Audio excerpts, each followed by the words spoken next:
Pak Jokowi bukan tidak mau Anies sebagai capres, sebagai cawapres pun dia nggak mau.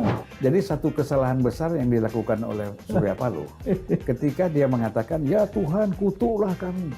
Terus dia rubah, kutuklah aku. Gitu.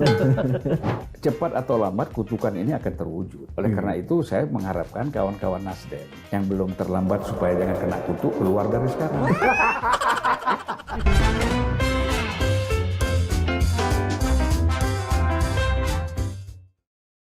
Ketemu lagi di Lanturan, ngelanturnya pasti mudah-mudahan Relevan. Amin. Amin. Hari ini kita ketemu lagi sahabat Lanturan, Bang Julvan Lindan. Sore Bang, sehat ya? Biasa bunyi Pentok gitu ya, nanti ada Bang efeknya, ting gitu. Biar kayak partai politik ada efek. Pendiri Partai Nasdem yang saat ini juga sebelum pendiri Partai Nasdem, pendiri Ormas Nasdem. Jadi statusnya kalau udah pendiri itu Bang, meskipun sudah hilang tetap berdiri. Namanya pendiri kan. Jadi harus memastikan bahwa pendiri itu ada. Hari ini kita akan bertanya banyak hal terkait dengan nasib Partai Nasdem dan koalisi perubahan. Perubahan ya Bang, bukan perubahan. Perubahan. Kenapa kita harus mendalami itu? Karena rupanya ini terkait dengan nasib pencalonan Anies Baswedan. Yang di episode awal dulu Bang Julvan pernah sampaikan ke kita, dibiarin aja juga, nanti juga nggak jadi. Naga-naganya beneran ini. Iya, tapi saya penasaran. Ya banyak juga ya orang mengatakan Anies ini kan potensial, sayang kalau sampai nggak bisa maju.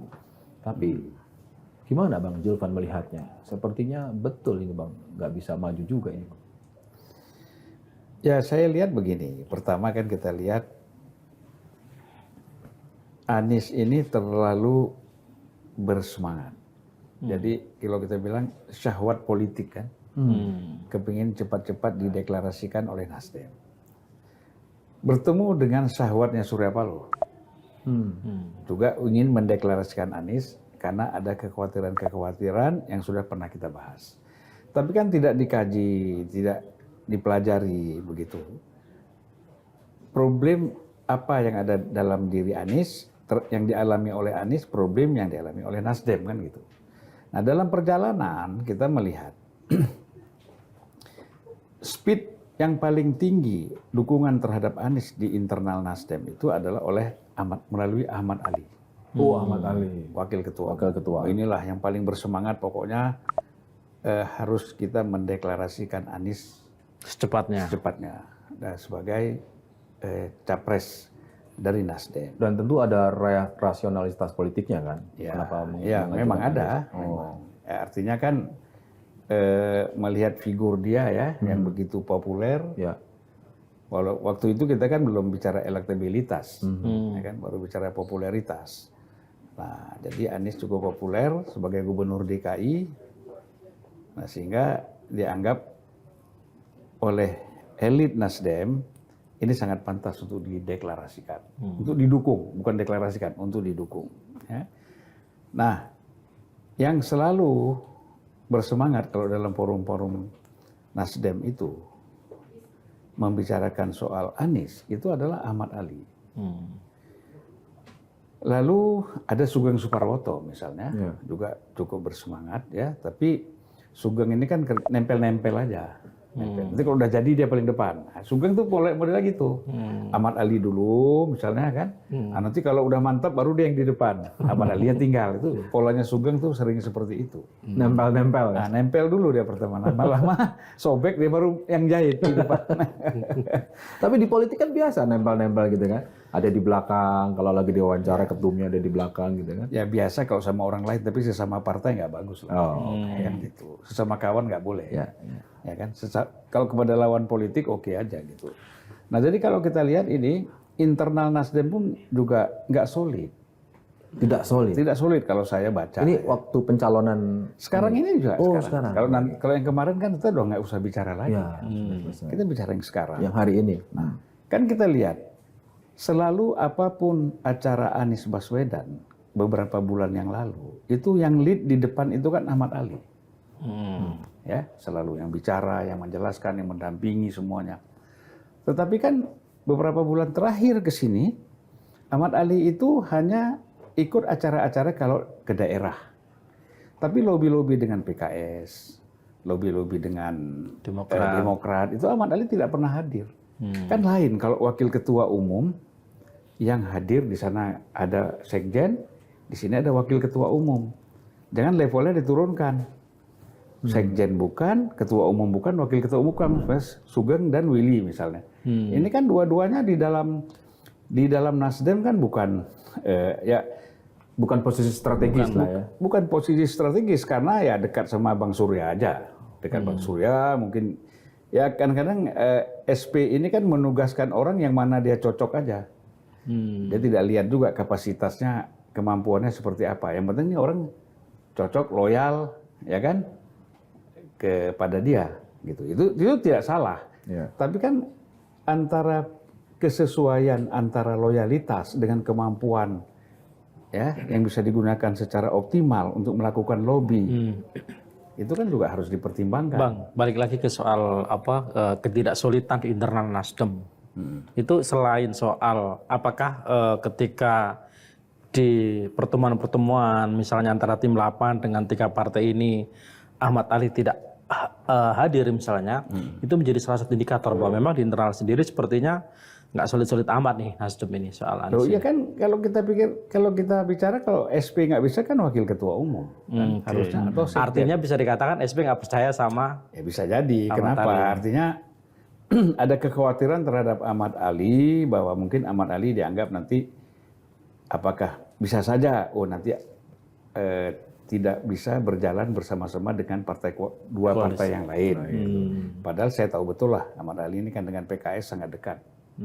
Ya, nah kemudian apakah juga dipertimbangkan karena posisi wakil ketua umum ini nanti bisa mendeklarasi posisi ketua umum juga. Oke.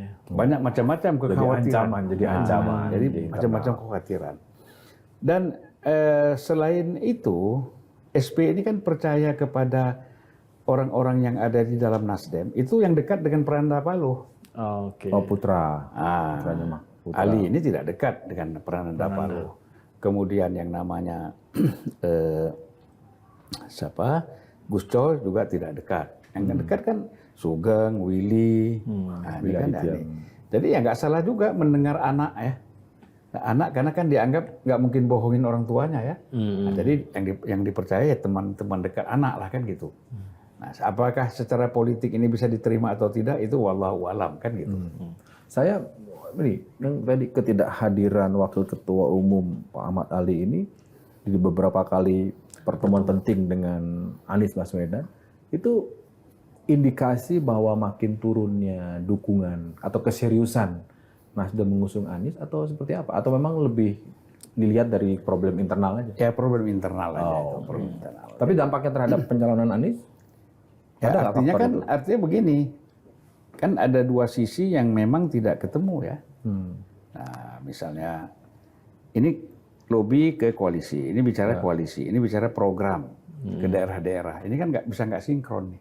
Apa yang dibicarakan di sini, apa yang strategi di sini apa ini yang mau dilakukan? Karena dilakukan oleh dua entitas yang berbeda. Dua entitas yang berbeda, gitu loh. Walaupun kadang-kadang yang apakah misalnya Willy ataupun Sugeng atau yang lain ikut juga ke daerah-daerah, tapi kan ini tidak dilakukan secara solid bersama-sama kan. Kan enak tuh kalau bersama-sama, di sini sama, di sana sama kan gitu enak, jangan terpisah. Itu yang pengamatan saya lihat. Memang ini dasarnya dari awal. Kan kita bisa lihat dari awal misalnya Ahmad Ali ketua fraksi sebagai wakil ketua umum, kemudian ketua fraksi dicopot. Oke. Ya kan? Diganti gitu kan. Nah, lalu ya praktis sejak itulah kita lihat sebenarnya walaupun secara pribadi ya tentulah sebagai wakil ketua umum dengan ketua umum tuh selalu harus berusaha untuk terlihat harmonis. Tetapi sebenarnya kan dengan penggantian ketua fraksi yang mendadak itu kan ya kan menunjukkan ada hal-hal yang aneh gitu loh buat saya gitu. Kenapa ini terjadi? Nah, Bang Zulfan kan berdiri dan juga cukup lama di Nasdem. Apa yang Bang Zulfan baca dari itu? Yang saya baca ya Ahmad Ali tidak dipercaya lagi sebagai ketua fraksi, itu aja. Sama Surya Paloh. Ya, apa sebabnya kita nggak tahu. Dan sekarang ada kemungkinan juga tidak percaya untuk berkomunikasi dengan partai-partai koalisi seperti itu. Ya kalau di DPR aja nggak dipercaya, apalagi di sini kan. Gitu. Ya kan? Gini, kita tadinya berpikir bahwa wah ini ancaman terhadap Partai Nasdem dalam konteks koalisi perubahan ya, itu memang datang dari gangguan luar yang coba hari ini misalnya ditariklah Demokrat, diganggulah PKS, geser kemana, sehingga nggak akan cukup thresholdnya dan batal lah itu mimpi Partai Nasdem untuk mencalonkan Anies. Ya. Ternyata sebelum sampai ke sana di internalnya pun sudah ada. Makanya sebenarnya kunci Anies itu di Ahmad Ali, ya, yang membangun komunikasi dengan daerah-daerah, yang membangun kekuatan. Kalau Anies datang ke daerah itu kemudian massa bisa berkumpul, itu semuanya adalah Ahmad Ali. peran Ahmad Ali sangat besar. Ya kan, sebagai kita tahu lah, kalau yang lain kan salon semua nih, ya kan. Kalau Ahmad Ali ini kan orang lapangan, jadi dia bisa tahu bagaimana memanfaatkan lapangan itu untuk mengkoordinir massa. Kemudian kalau Anies datang itu kelihatan ramai kan gitu. Nah, kalau yang lain kan nggak mampu. Jadi posisi dia di situ selama ini. Selain itu, apa indikasi lain Bang terjadi perpecahan di internal Nasdem terkait dengan pencalonan Anies ini yang Bang Zulfan baca sejauh ini? Ada kekhawatiran dari segelintir kelompok Di Nasdem. di Nasdem itu. Ya bagaimanapun kan orang mengharap setelah Surya Paloh ini menjadi tidak lagi menjadi ketua umum.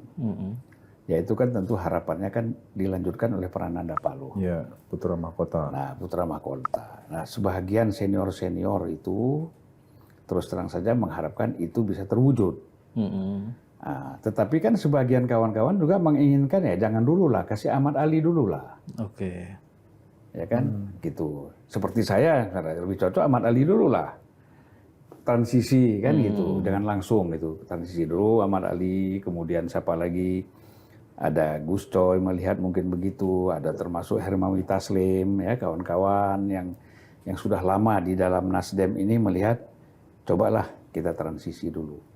Tapi kan tidak berani muncul ide untuk dukungan kepada Ahmad Ali itu. Ya.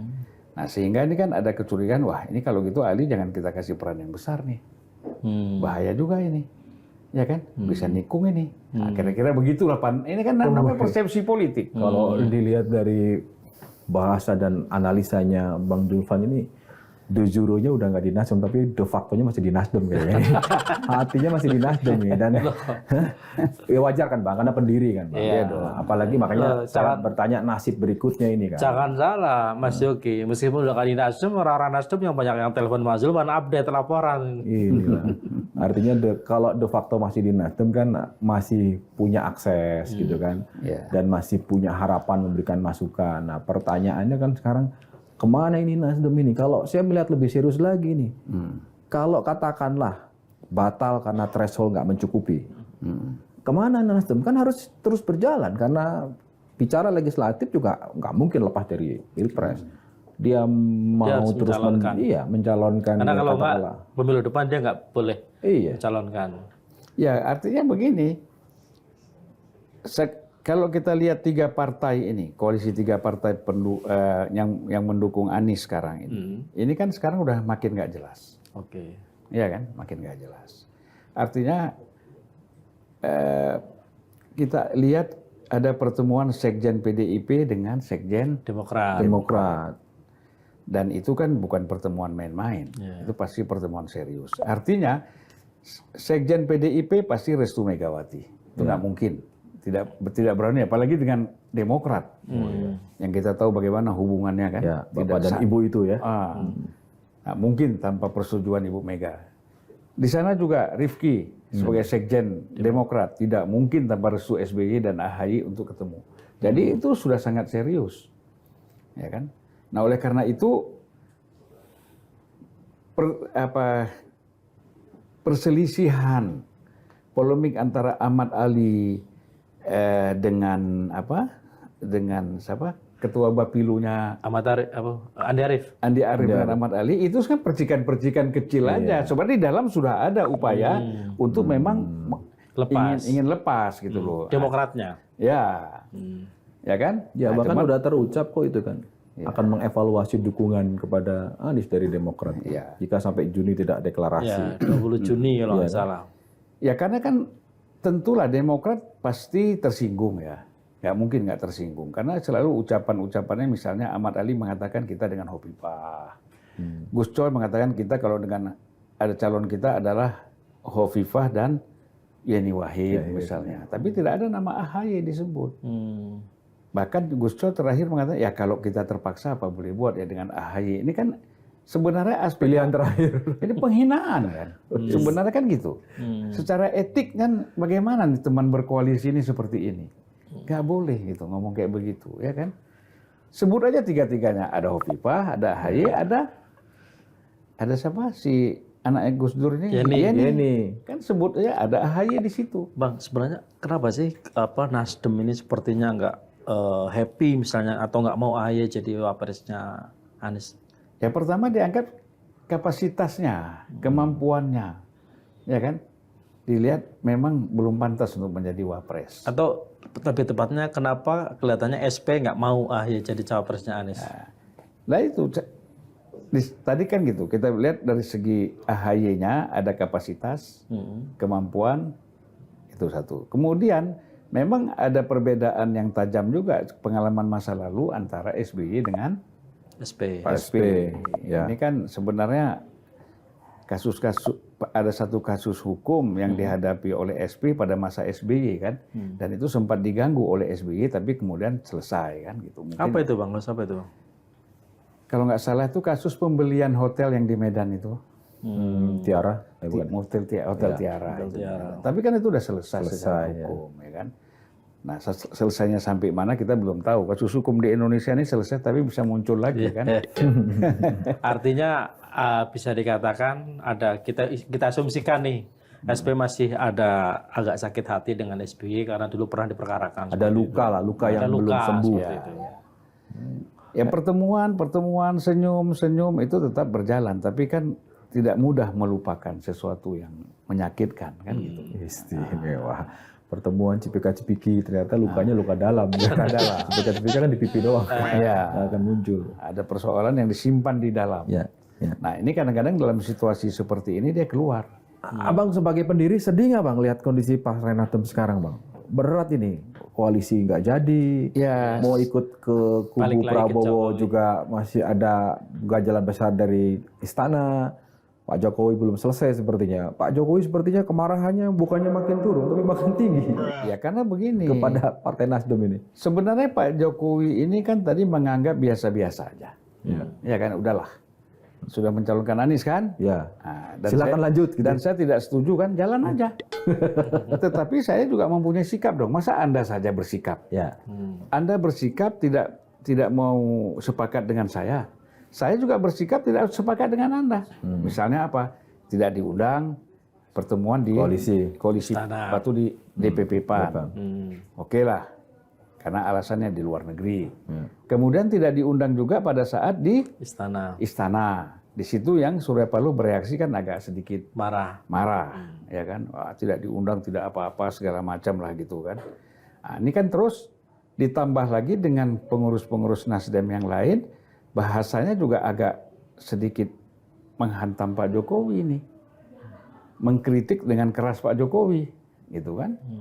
Kalau kita baca. Kemudian dibuat lagi satu sesi di Metro TV, jam 9 itu. Editor malam, itu hampir tiap acaranya ngantam Jokowi dan pemerintah. Loh, ini Pak Jokowi bilang kok malah begini. Gitu kan. Padahal yang pertama kali bicara soal antitesis Jokowi adalah Bang Zulfan. Tapi akhirnya mereka sendiri dapat surat ya kan. Nah, jadi makanya dibikinin on air. Sebenarnya kan kalau mereka menangkap apa ya? Saya mengatakan Anies itu antitesis Jokowi. Karena kan memang Anies menggunakan tagline-nya kan perubahan, change and continuity. Kalau Anies mengatakan continuity, enggak, itu bukan antitesis. karena ada change di situ, maka itulah ada antitesa di situ. Nah, mereka sekarang bukan bicara antitesa lagi, malah membangun permusuhan dengan Pak Jokowi. Lebih gawat lagi. Antitesis kan biasa, ya kan?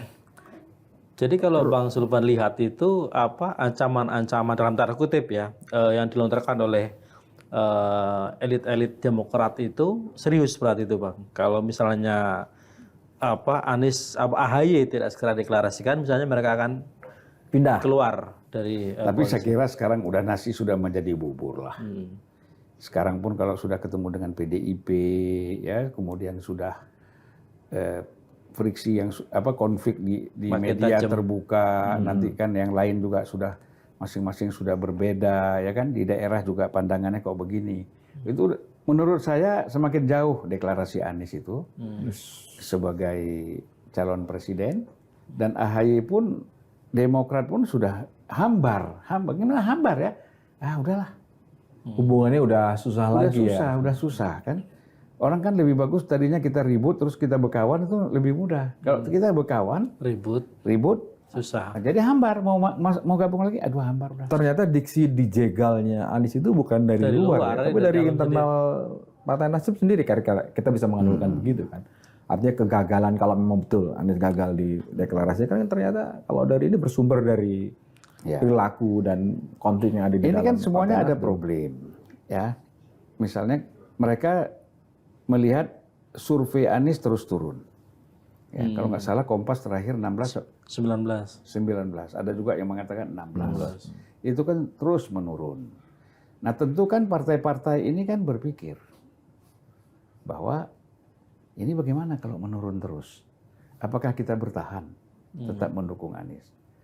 Nah tentu ada kan yang mau masing-masing mau exit. Ya. Tapi ketika mau exit itu berpikir, wah konstituen kita gimana? Problem eksternal, kita bukan bicara internal aja. Problem eksternal juga ada. Ya, misalnya terus terang saja para pendukung Anies ini sangat gembira ketika Nasdem yang dianggap tadinya berseberangan, tapi mencolonkan Anies. Gitu loh. Nah, sehingga yang tadi berseberangan masuk kan. Jadi simpati kepada Nasdem, ini bukan bicara soal mereka akan pilih Nasdem, tapi tidak berseberangan lagi dengan Nasdem. Soal pilihan itu soal lain. Tapi mereka akan pilih Anies kan gitu. Nah, seandainya tiba-tiba Nasdem menarik diri duluan tanpa alasan, tidak mendukung Anies, pasti ini marah. Marahnya ke siapa? Ke Nasdem. Oleh itu Nasdem, tunggu dulu deh. Saling nunggu, nggak ada yang mau terbuka. Jangan kita dulu nih kalau mau ninggalin nih, walaupun surveinya rendah. Kita sabar-sabar dulu. Ya kan? PKS juga. Nih PKS ini total konstituennya saya yakin ini 100% ini Anies. 100%? 100% udah nggak ada lagi. Asumsi lah ya ini ya. Ya. Karena ya kita kan, kenapa kita bilang 100%? Kita kan bicara dari segi warna politiknya. Ya kan? Tidak bicara person per person, tapi warna politiknya kan dengan Anies dengan PKS ini kan sesuai. Ya, oleh karena itu konstituen itu pasti yang nggak setuju dengan Anies kan sudah juga keluar misalnya ke Partai Gelora kan gitu. Nah, tinggal udah tersaring tersaring sekarang tinggal di PKS. Gitu. Ini dengan Anies ini klop banget gitu. Nah kalau PKS juga dari diri duluan tidak mendukung Anies, problem juga dia. Ya, ditinggal sama konstituen. Tidak ditinggal oleh konstituen, tapi pengurusnya dikuyo-kuyo ini sama kader ini. Kena getahnya, elektabilitasnya terganggu. Apa istilahnya, minta munas luar biasa lah, segala macam ya kan, bahaya buat PKS. Nah, begitu juga yang paling tidak berisiko Demokrat ya. Demokrat ini resikonya kecil kalau dia exit, ya kan, karena ya dia kan boleh kita bilang irisan konstituennya nggak terlalu ini sama Anies. Ya? Nggak sama Anies biasa-biasa aja. Ya nasionalis lah. Mereka lebih loyal kepada SBY-nya, AHY-nya, atau kepada Demokratnya daripada kepada persoalan Aniesnya gitu loh. Jadi biasa-biasa aja. Jadi ini koalisi 3 partai, masing-masing mau pengen exit semua, tapi saling tunggu. Iya, gitu. Nggak mau kena getahnya. Makanya yang paling berani terbuka kan Demokrat. Dengan mengatakan ingin akan mengevaluasi dukungan kepada Anies jika karena ada kepentingan, karena kalau cawapresnya bukan AHY kan. Iya, dan bisa jadi Nasdem ini bisa jadi asumsi kita misalnya, asumsi saya. Nasdem sengaja memposisikan kondisi status quo seperti ini ya biar Demokrat kabur dan dia tetap nggak mencalonkan Anies tapi dia nggak disalahkan kan seperti itu. Karena nggak mungkin cukup kan thresholdnya. Tapi nasib Partai Nasdem nih, Bang Julfan masih setiap hari masih menyisakan waktu untuk mendoakan Partai Nasdem kan? Ya sebagai pendiri kan. Saya kalau mendoakan partai enggak, tapi mendoakan kawan-kawan di sana sehat, sukses. Biar apa? Ya mudah rezeki, sehat, sukses. Oh amin. Bukan. Biar nggak kena kutuk Pak. Biar kan. Nah itu. Ini jadi masalahnya. Ini kutukan itu gimana ceritanya itu Bang? Masalahnya begini. Jadi satu kesalahan besar yang dilakukan oleh Surya Paloh ketika dia mengatakan ya Tuhan kutuklah kami. Wih di jalur langit ini ngeri. Nah, kan, kita geser dulu kalau jalur langit ngeri kita. Ya kan berilah kami kesempatan untuk memimpin negeri ini. Bila kami tidak konsekuen maka kutuklah kami. Terus dia rubah kutuklah aku gitu. Nah jadi ini bahaya. Ya kan? Kalau Surya Paloh menggunakan kata-kata kami dalam kutukan ini bukan hanya dirinya. Kami yang ada di dalam seluruh partai Nasdem ini bisa kena kutuk. Ya kan? Makanya Bang Julfan beruntung dong ya. Ya, beruntung diberhentikan di awal ya.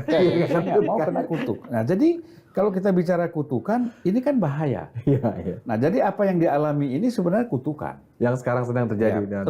Kalau dalam bahasa Quran itu kan laknat. Allah bisa bahaya banget laknat. Ya, Allah kutuk itu laknat artinya. Allah akan melaknat orang-orang yang zalim, orang-orang yang melakukan kejahatan, kan? Gitu. Orang menyakiti Nabi Muhammad, misalnya, atau Nabi, para Nabi, merusak. Itu kan dilaknat oleh Allah. Oleh karena itu tidak boleh kita meminta dikutuk atau dilaknat oleh Allah. Yang kita minta adalah ampunan. Ini Bang Surya Paloh yakin betul dia bahwa dia nggak punya dosa, nggak punya salah, ya kan? Sehingga silakan kutuk saya nggak punya salah nih Tuhan. Ini bahaya benar bahasa seperti ini. Ya, padahal kan nabi-nabi ini kan semuanya suci, bersih, tanpa dosa, tidak pernah meminta dikutuk oleh Allah. Mereka selalu istighfar, padahal orang bersih, suci. Kenapa nabi itu bersih, suci, tapi mereka beristighfar, minta ampun kepada Tuhan. Bukan minta kutukan. Bukan minta kutukan. Nah inilah saya kira ini cepat atau lambat kutukan ini akan terwujud. Oleh karena itu saya mengharapkan kawan-kawan Nasdem yang belum terlambat supaya jangan kena kutuk keluar dari sekarang. Nyari teman Bang? Hah? Nyari teman? Enggak, saya nggak perlu teman, tapi saya sayang sama mereka. Nah, itu untung itu kawan-kawan di Indramayu itu yang keluar dari Nasdem duluan itu. Mereka selamat dari kutukan itu. Ini bahaya loh. Karena Bang Surya dalam mengutuk itu kan sudah jadi diralat jadi aku, udah bukan kami. Ya, ujungnya aku. Yang diaminkan awalnya yang diaminkan kami. Ya, jadi kami dan aku kan gitu. Nah, jadi kami dan aku. Jadi kepada akunya lebih keras. Ini bahaya. Saya katakan jangan sombong kepada Allah Subhanahu wa taala. Ini satu sikap kesombongan menantang Tuhan, ini bahaya sekali. Tidak ada manusia ini berani menantang Tuhan kecuali seorang Firaun. Ya kan? Ana Rabbul Alamin. Aku Tuhan semesta alam, dia bilang. Mau apa kalian? Yang nggak setuju aku pancung, aku bunuh kan gitu. Nah, sebagai sahabat kan masih ada waktu lah mengingatkan Bang Surya. Inilah, ini cara saya mengingatkan kan. Karena dia ngomongnya di media sosial, saya ingatkannya juga di media sosial. Supaya yang lain ikut mendoakan juga. Nah gitu kan. Kira-kira kalau memang dikabulkan itu, kutukan. Bukan, doanya, minta ampun, kan pasti ada jalan baik buat Partai Nasdem. Kemana nih way out-nya? Masih tetap dengan Anies, mungkin ada opsi menjadi wapres ke siapa? Karena bagaimanapun kan Partai Nasdem butuh kotel efek kan. Nah, atau ya kan yang paling ditakutkan partai-partai yang sekarang ada di DPR adalah ketika dia tidak lolos PT dan kemudian hilang di DPR. Nah, ya itu kemudian kenapa hampir semuanya ngotot mencalonkan ketumnya untuk masuk ke dalam bursa capres atau cawapres. Ya jadi kalau kita lihat kemana ini Nasdem ini, ya agak sulit. Pertama, kalau dia mau masuk ke koalisi Prabowo, ya. Kalau Pak Jokowi misalnya masih ada kebaca agak mengarah mendukung Prabowo, dia nggak bisa masuk. Karena Prabowo akan mempertimbangkan bagaimana perasaan Pak Jokowi. Ya kan gitu. Nah kalau dia punya ke Ganjar juga, kalau di situ juga masih ada Pak Jokowi, nah dia juga agak berat. Pak Jokowi pasti nggak mau dong. Ya, betul. Kalau PDI menerima Nasdem, ya udah saya ke sini. Kalau Prabowo menerima Nasdem, saya ke sini. Akhirnya dua-dua tidak akan menerima Nasdem. Ya Nasdem mau kemana? Layangan putus lah kata orang. Ya kan? Ya layangan putus, rebut-rebutan orang nggak jelas. Gitu. Nah, jadi kesalahan Nasdem itu ya karena mereka sudah terjun bebas, nggak pakai parasut. Lompat dari pesawat langsung lihat, lompat. Ya kan? Gitu. Mau buka parasutnya nggak susah. Tapi ini kan nggak bisa lepas dari awal pencalonan Anies ya. Artinya kalau bicara soal kesalahan Nasdem yang terjun bebas itu ya. Kan pasti waktu itu kan Bang Zulfan ada di situ kan. Masih ada di Partai Nasdem kan. Iya. Backgroundnya sampai Pak Surya Paloh sangat 100% percaya diri untuk mencalonkan. Bahkan kan dari Singapura terbang. Beliau sedang sakit itu gimana ceritanya? Ya Bang Surya itu kan sudah bilang, kita akan tetap mencalonkan Anies walaupun Pak Jokowi tidak setuju. Nah itu siapa ya?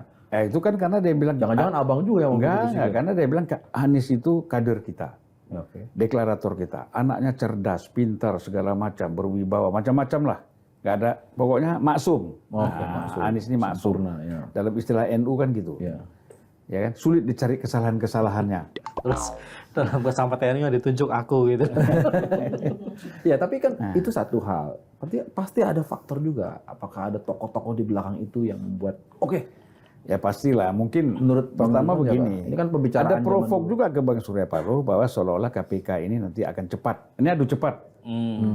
Apakah KPK duluan mentersangkakan Anies atau kita deklarasikan dulu sehingga dia sudah menjadi sah menjadi calon sehingga agak segan KPK ini mentersangkakan Anies kan gitu.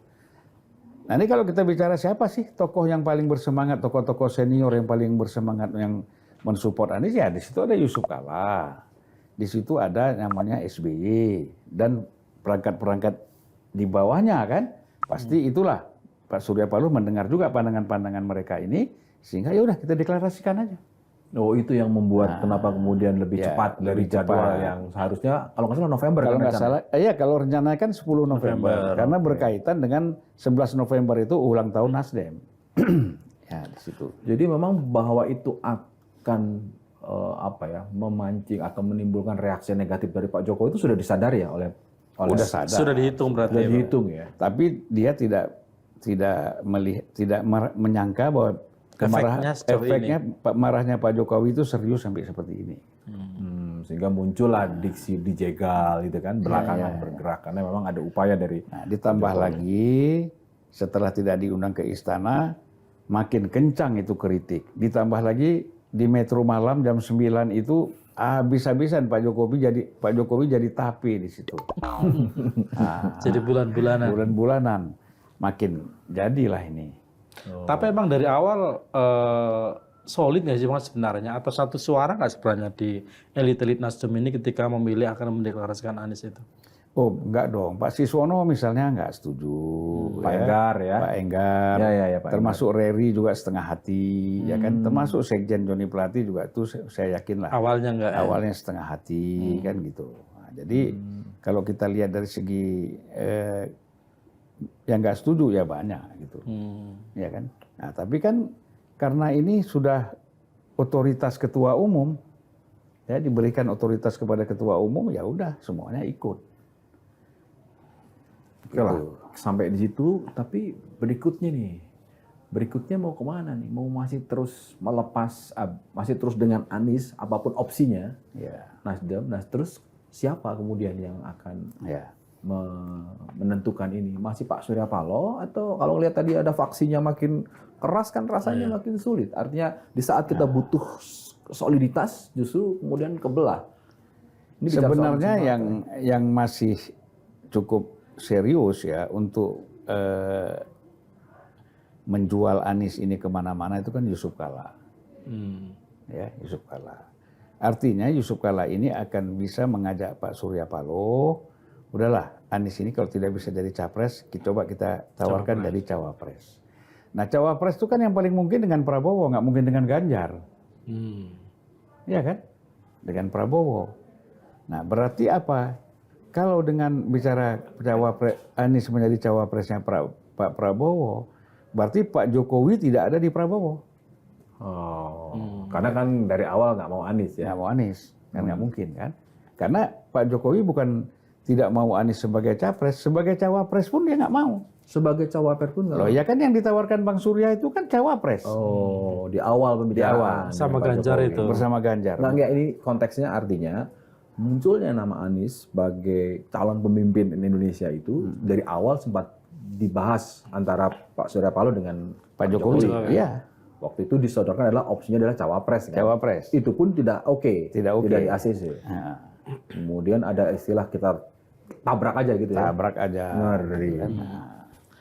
Nah, akhirnya dikutuk itu enggak. Maksudnya muncul kata dikutuk. enggak, kutukan itu kan sebelum mendeklarasikan Anies kan. Oh iya. Oh iya. Karena udah ada di pidatonya itu loh. Iya kan. Jadi sekali lagi kita ingatkan kepada kawan-kawan yang masih ada di Nasdem, ya cepat-cepatlah, ya kan, pindah atau bertobat. Ya, kita harapkan Bang Surya itu mengakui kesalahan ucapannya itu, ya kan, bahwa dia duduk sendiri di tengah malam di rumahnya di depan sajadah misalnya kan, kalau masih ada sajadah ya kan, karpet, duduklah di situ, ya Allah, aku mohon ampun atas ucapan itu, aku tarik kembali, ya kan. Nah, tetapi kan belum selesai, itu kan baru selesai dia dengan Tuhan karena dia ngomongnya di medsos. Dia harus ngomong, saya sudah minta ampun sama Allah Subhanahu wa taala. Tadi baru mau ngomong, nah yang ini adem nih sebagai sahabat. Wah, ujungnya balik lagi.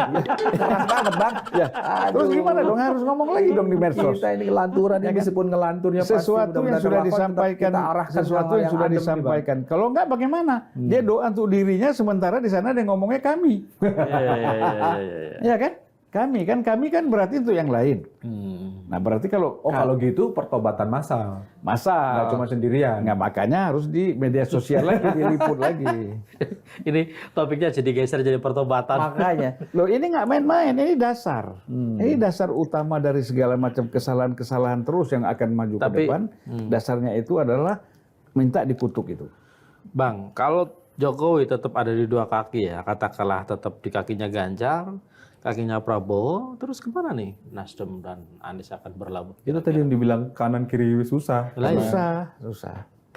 Nggak bisa. Ya apa boleh buat nggak? Misalnya nggak bisa ikut pemilu yang akan datang ya biasalah resiko. Mungkin Bang Surya pun maunya begitu. Abang tega bicara begitu loh. Udah. Ya abang ini pendiri loh. Saya kasih tahu ya. Dulu ketika Nasdem baru berdiri, kita mau kongres pertama. Kita mau kongres pertama. Kemudian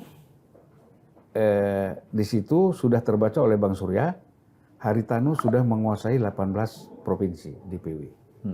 Sisanya berapa tuh dari 33? 33, 18, 15 yang masih loyal kepada SP, itu pun masih belum jelas loyalnya.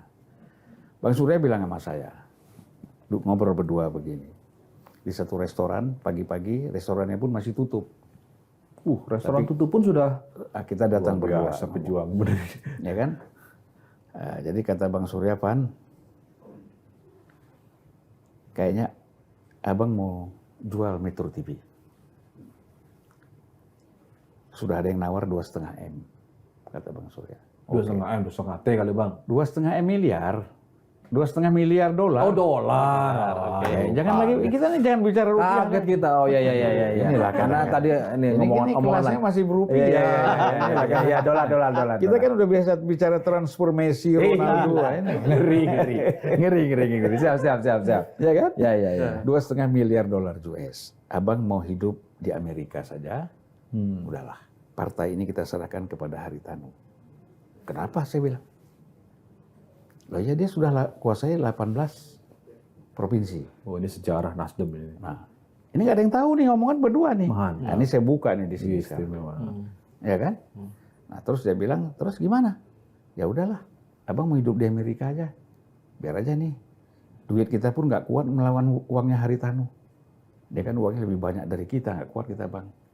Pan, kata dia. Saya bilang nggak bisa. Tidak bisa. Saya bilang, saya nggak setuju.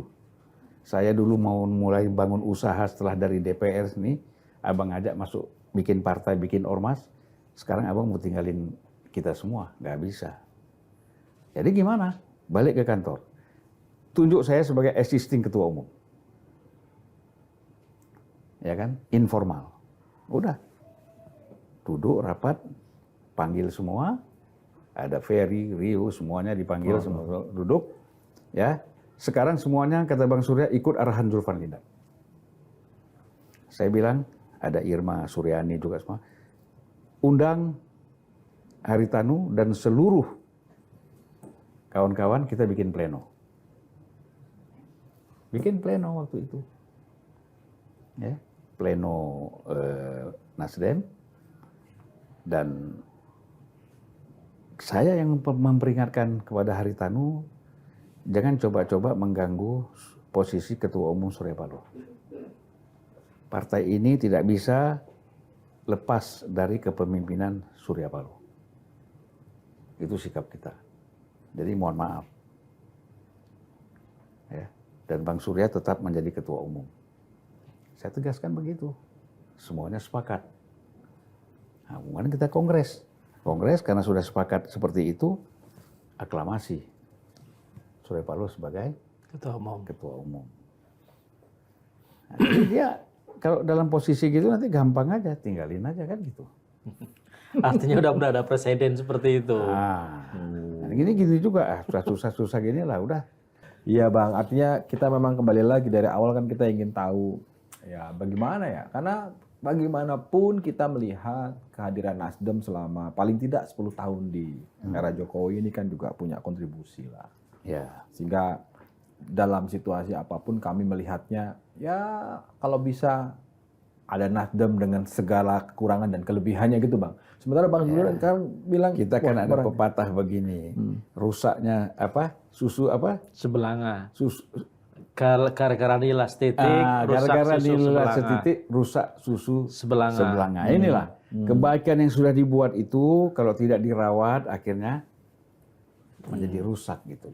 Ini kalau caleg-caleg Partai Nasdem. Karena kalau dalam Al-Quran kan itu dikatakan walal akhiratu khairul laka minal ula. Akhir itu lebih baik daripada awal. Kau awal berbuat baik tapi akhirnya kau nggak baik. Su'ul khotimah itu. Itu kan kalau orang NU kita ngomong gini enak langsung nyambung. Ya, sebelum kita masuk ke hal-hal yang jalur langit lagi, di mana kita belum kuat makomnya, lebih baik kita nanti atau atur janji lagi sama Bang Zulfan untuk cerita yang lebih baik. Mudah-mudahan ada kabar yang lebih baik, ya kan? Tidak hanya untuk Bang, Nasdem. sebelum ditutup, Bang Zulfan mau ngasih arahan buat teman-teman yang di Nasdem, Bang. Wih, ini sebagai pendiri ini. Yang agak adem dikit Bang, jangan yang jual-jual gitu Bang, ngeri kita Bang. Enggak, maksudnya ya saya mengharapkan ya kawan-kawan yang di Nasdem, terutama tokoh-tokohnya, figur-figurnya yang diusulkan menjadi caleg itu terpilih. Amin. Supaya tetap betul-betul bisa hadir di tengah-tengah masyarakat. Jangan sampai kalah dengan orang-orang yang baru masuk ke Nasdem. Tapi kalau kayak Eva Sundari itu kan bukan orang baru ya. Itu di politik orang lama. Kalau kalah juga di Nasdem bahaya juga dia. Nah, jadi berjuanglah untuk tetap bisa menjadi anggota legislatif dari Nasdem, dari berbagai dapil ya. Dan kita mendoakan supaya Nasdem itu paling tidak terlalu jauh lah turunnya. Dengan ada problem-problem ini posisi threshold-nya posisi persentase kursi di DPR ya. Mudah-mudahan tetap bisa berjalan dan sukses. Adem ini. Sebelum nanti panas lagi. Kita akhiri lanturan kali ini. Ketemu lagi di lanturan minggu depan. Terima kasih.